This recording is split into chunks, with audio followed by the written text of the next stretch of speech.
Protoss yet this season, and he's 6-1 all-time this season. And overall in Pro League, he's played so many games. He's been long in that 100 wins club.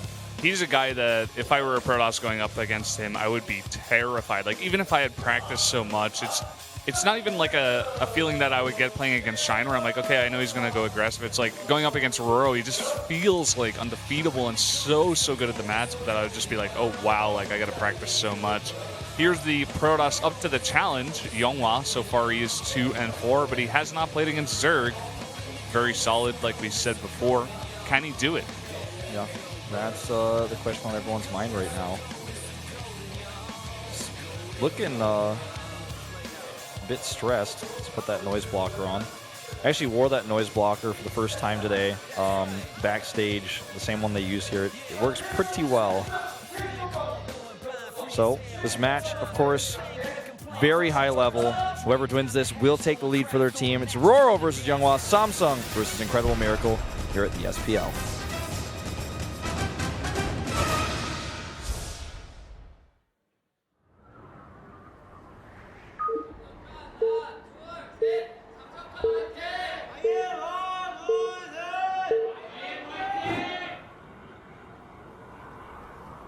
LTA는 SK텔레콤. Up here in the top left, in the pink for Samsung Galaxy Khan, the Zerg player, RorO. Calming himself down in the booth. Wants to keep his 100% win ratio against Protoss. His Protoss opponent to the bottom right on King Sejong Station. It's YongHwa.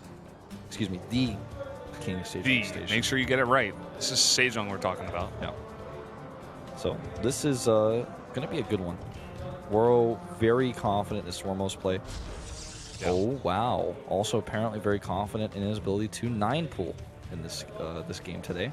Wow, I would just not expect this at all, honestly. I mean, RorO has played a bunch of ZVPs on this map where he's just taken it really late and really worn down the Protoss, but taking a bit of a different route this time. Yeah, he's playing a totally different fiddle here, man. And I feel like if you're YongHwa and you've studied RorO's games, because he just doesn't really change it up all too often, especially for this map, I feel like he's just like, no, I think he's probably going to play standard. That's what I'd be thinking. So I'd be preparing for it. I'd be like, all right, let me just practice on my versus Swarmos play a little bit. But, yeah.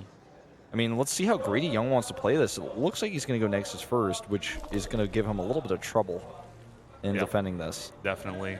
I mean, even on the other side of the coin, you could say maybe RorO watches a bunch of YongHwa's replays and he says, oh, YongHwa always goes Nexus first on this map. Why don't I just 9-pull him? And that could be the case. I'm not sure, but he's definitely going to get a bit of an edge here. Yeah, at least there's a probe scout, so he's going to identify this pretty early. He's going to be able to see the Zerglings coming across the map most likely. And let's see if he goes Forge or Gateway next. With the placement of the pylon, looks likely we'll be seeing a Gateway next. He's committing all the way to 8 Zerglings here, and is going to be adding a Queen right now. And here comes that probe scout, sees the Lings, delays the Lings, in fact. You always want to move command those Lings, not attack command, or they're going to waste a few seconds on the probe if they encounter one. Yeah, and immediately a Forge goes down instead.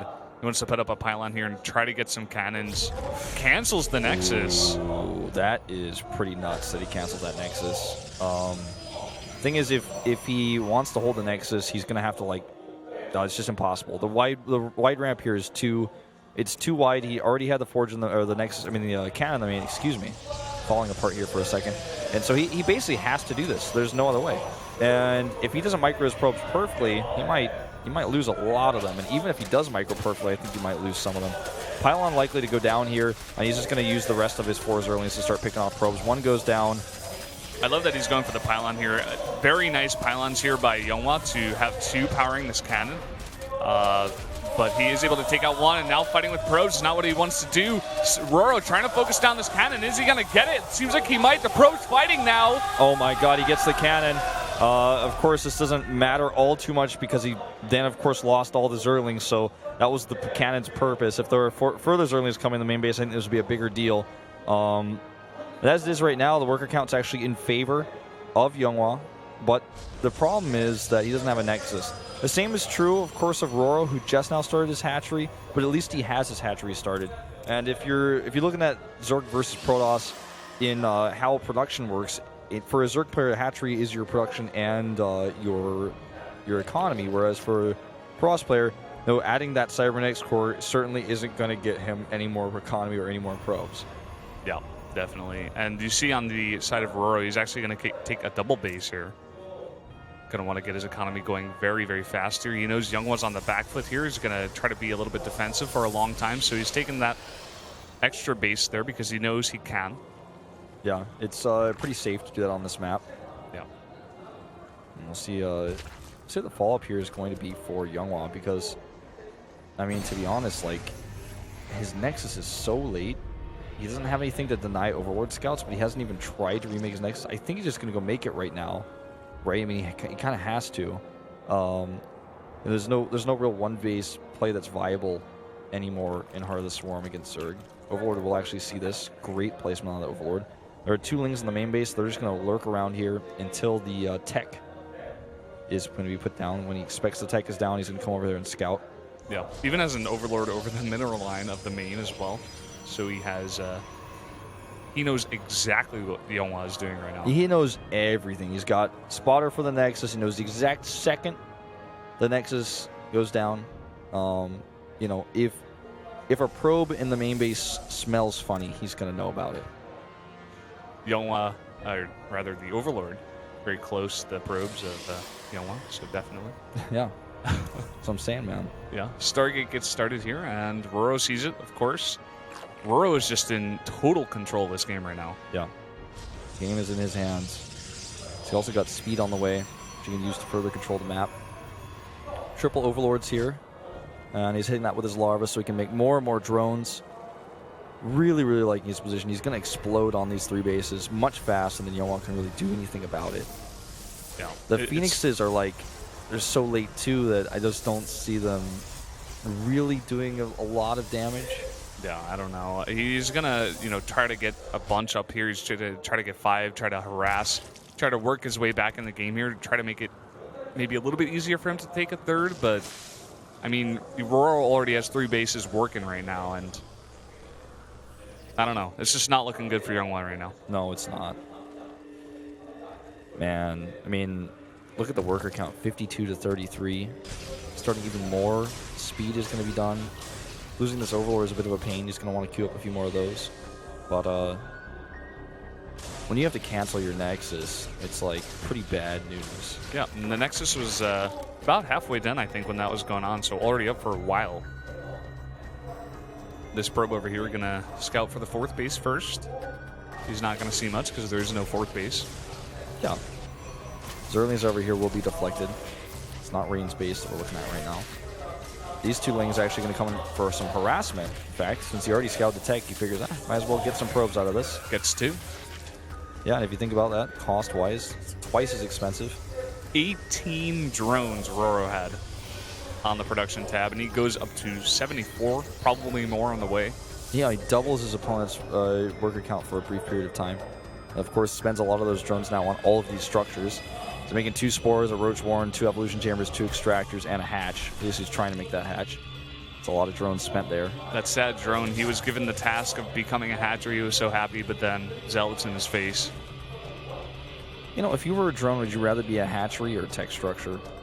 I'd like to be a spire. Spire. You get a good view. You're the tallest building in all the Zerg land. Often targeted, though. Yeah, that's true. It's a dangerous position, but with great responsibility. No, with great... I'm sorry, I'm not even going to say it. With great spire comes great responsibility, man. I think that's what exactly. I think that's what Peter Parker's dad told him, man, or his uncle. That's exactly what I was trying to say. Yes. Well, this is so many queens that the Phoenixes are having some trouble here. But he's eliminated their DPS from dealing with the Zealots, which means the Zealots are actually going to work on this 3rd base over here. Yeah, but so many queens over here. He finally takes out 1. The 4 here. Another one is going to get lifted here, but not enough Phoenixes right now. And with the roaches that are popping out here as well as the queens, he should be able to defect this pretty easily. Yeah, it feels like right now there's one hand tied behind the back of YongHwa. He's just in every way failing to get what he wants to get done. He still doesn't have a 3rd base. He's started one. But as soon as those Zerlings come over to check for it, how realistic is it that he can actually keep that That's base? not going to be up for long. These Zerglings have a goal in mind. They can even go for these sentries, actually, totally around, just alone out here. They're going to try to force field around here, and they do. And you're just going to say, okay, now your sentries can't move, and I'm just going to kill your Nexus. Sorry, goodbye. You are the weakest Nexus. Goodbye. Oh, comes back here. Oh, no more force fields and force a recall. Yeah, force a recall and goodbye Nexus. And no more energy on that mothership, of course, for later on doing useful things like time warps. I think he's just going to max out in mutas. Look at this Spire. I mean, he doesn't have to do that. But, I mean, I guess actually he might just make Corruptors instead because there's so many Phoenixes. Yeah. I mean, it's just like, it looks like a hopeless situation right now in every way for YongHwa. Yeah. RorO is just, from the beginning, he's taking control of this game, and he's had it the whole way. And now with, like, 51 Zerglings here, and the upgrades just finishing +1/+1 for those Zerglings, I think he's just going to hold the bottom of the ramp. Yeah. He just made 12 Overlords. So, supply block. Whoa. Well, there's a lot of sentries there, so I guess he's, like, not too concerned. It's a bit of a different story when you're trying to hold a third base and your natural, but when you're only trying to hold your natural, you're like, well, I actually don't need a Zell Wall here. So, Corruptors coming out here are going to be helpful against the Phoenixes, also, of course, against those Colossi once the Corruptor count gets high enough. And he's got that fourth base finishing up now as well, so that was something that was pretty delayed for him. But now if he can just keep the Protoss player on 2 bases while he gets his fourth up, what can YongHwa reasonably expect to do to get ahead in this game? Not so sure. He's trying to get the Colossi. He's trying to get Blink. His +1 isn't even done, whereas RorO is about, 1/3 done with his +2/+2. Even getting air upgrades as well, the +1 to attack over there as well. Starts only 6 mutas right now. That's all the gas he has for now. That's all you can afford. Starting small, thinking big. He has a big goal in mind. Yeah. The destruction of the alien Protoss race. Well, this third base I think will be secure for now. There's just too many sentries there, and he's relying too much on those melee units to actually fight this off. 44 Zerglings, as you were about to say. I read your mind. ESP coming through for us once again. He's got 44 Zerglings on that. That's actually a lot of drones, of course, not spent, but he doesn't care because he already has 77 of those. Yeah, and he's had those for so long. Yeah. Those have been here for like 5 minutes now. Oh my God, Brendan.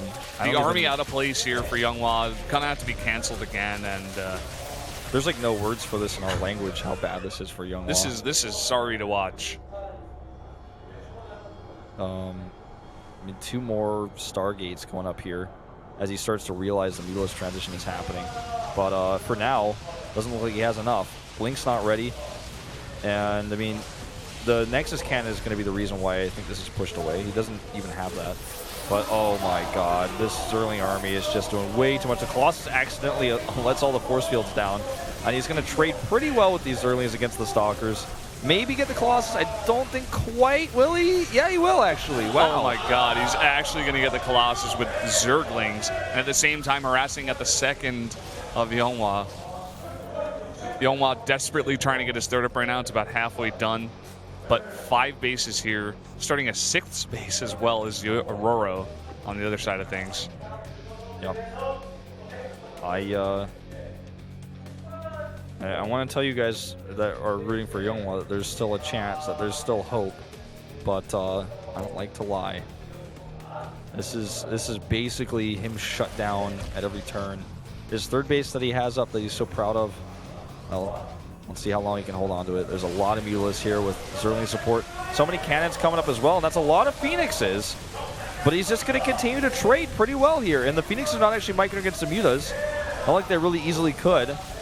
Yeah, the Corruptor's doing so much damage to the Phoenixes as well. The last one is finally going to go down, and no more Stalkers on the ground either. This third base is totally left open. Trying to warp in Stalkers, but that's no more chance here for YongHwa. The Nexus will fall. It's warping in like a sentry and a gateway right now. Like gateway is warping in like underneath Mutalisks and Zergling fire. Might want to consider canceling that one. This game is done. RorO says, no, I will never lose to a Protoss player in this league. It's not going to happen. You picked the wrong map, the wrong time. I'm RorO Sup. I'm going to take my team 2-1. The victory here, and YongHwa can't believe it. Hold on for a few more seconds, but I think we're going to see the end here. YongHwa's having a hard time GGing out of this one. I mean, he knew that from the behind, he was put at an unfair disadvantage. GG, I meant to say from the beginning, he was put at an unfair disadvantage. He fell behind because of the build orders. Yeah. Solar gives a high five. He's like, yeah, and all I have to do is win his EVZ and we're out of here. Exactly. RorO's got to be happy. He's now 5-0 against Protoss here in Pro League. That's probably the best record we have for one race against one race. I'd love to see that stat. He's also moving up to 7-1, so he's going to join Hero, 7 wins. Yeah, I wonder actually. I wonder if that's true because, like, I think you're right. I'm trying to think of anybody else that